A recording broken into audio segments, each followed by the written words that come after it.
What's happening, guys? Welcome to this episode of So I Got a Corvette. So I got a Corvette, as you guys all are aware. However, what's behind me is what people have asked me about, and I've made a few posts here and there on Facebook groups, and a lot of people seem to like this thing. This thing here wasn't sitting here in my previous videos. One of my other ones was, but that being said, this here is my 1985 Mazda RX7. It's the one I've had the longest. This one here, all red, 1985, was my first one. It didn't have the moonroof. It, was just a plain Janer, roll-up windows and everything.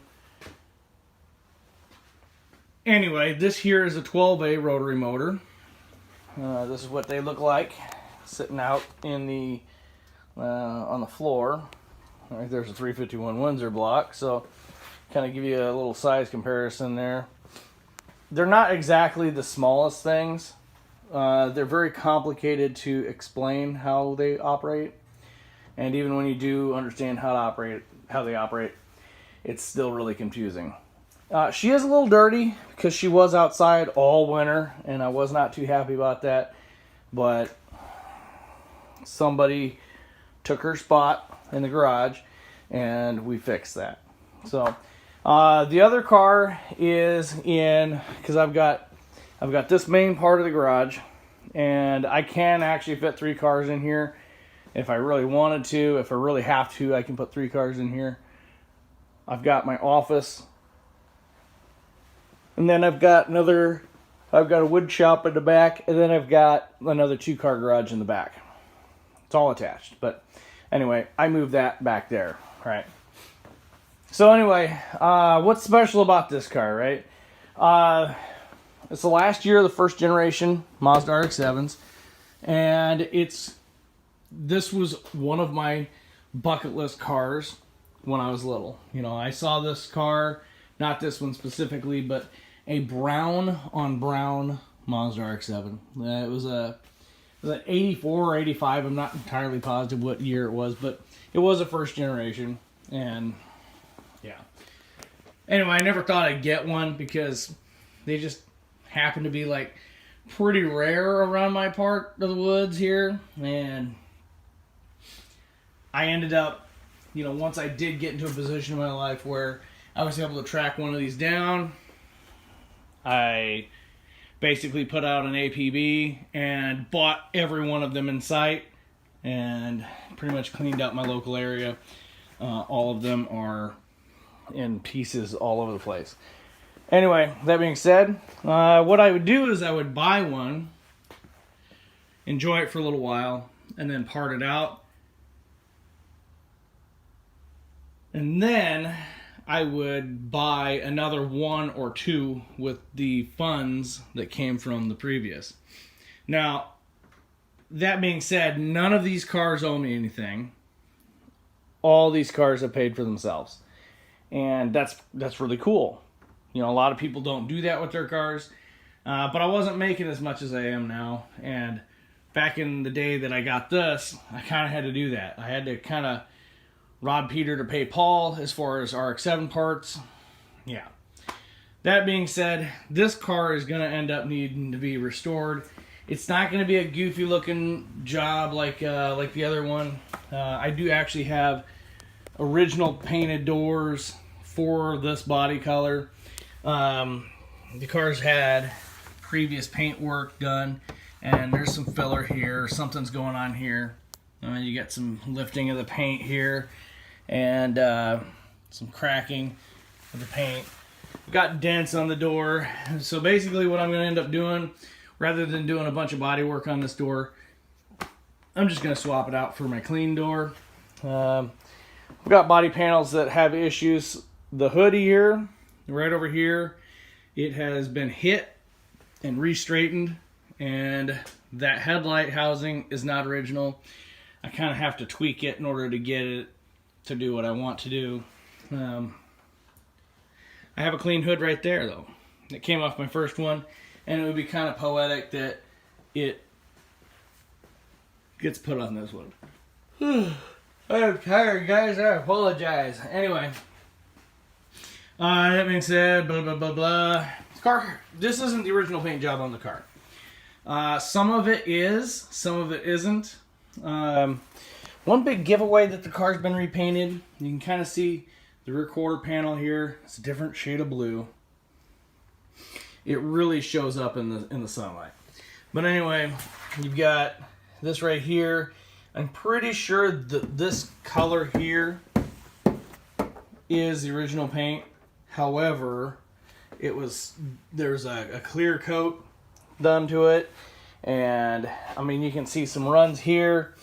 So they reshot the color, but I'm not entirely positive. I know it's the original color. Let me show you it's the original color.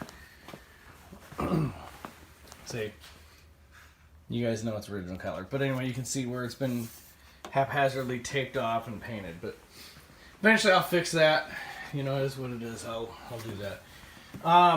Quarter panel, full of Bondo, and it's starting to have some issues here. I was going to fix that this year. I do have the quarter panel to replace it. But, well, it's a patch panel, not the whole quarter, but, you know, is what it is.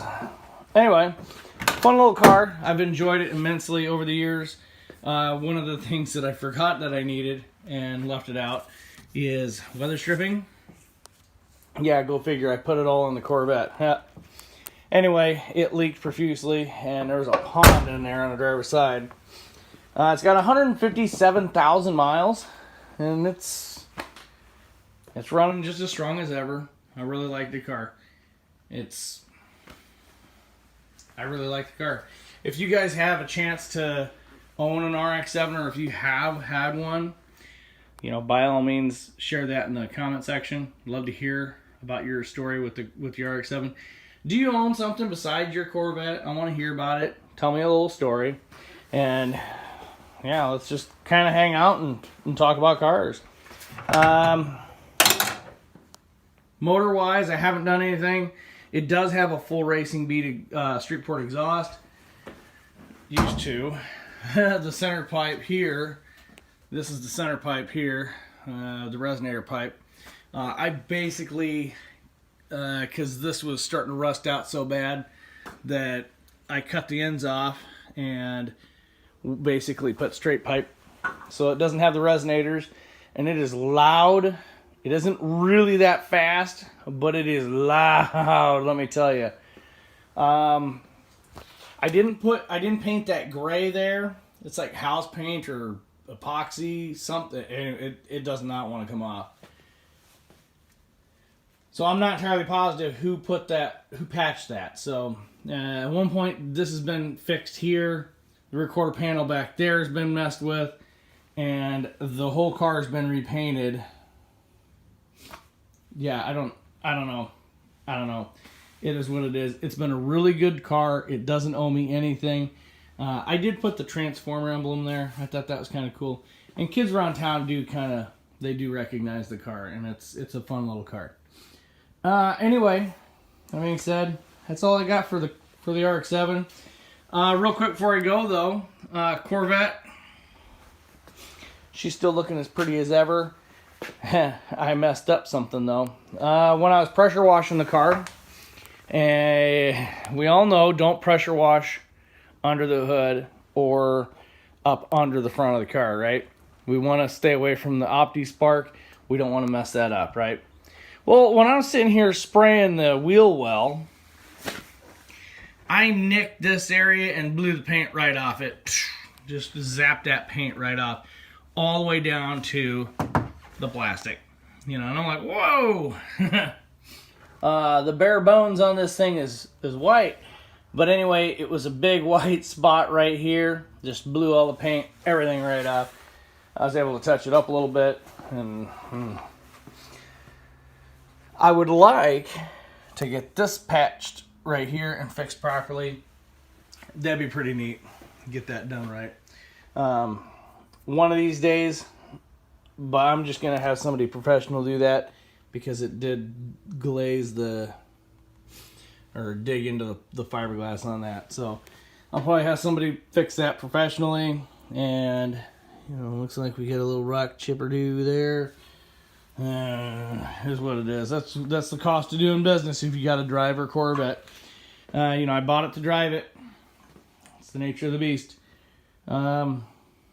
It's definitely not as rough and tumble as the RX7, but you know, they both look really good in the garage together.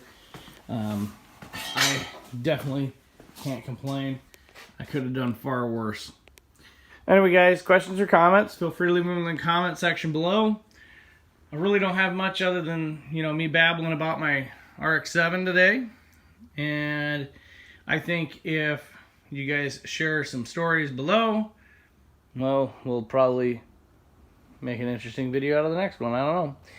Anyway, guys, I'll catch you in the next one. Thanks for watching this one.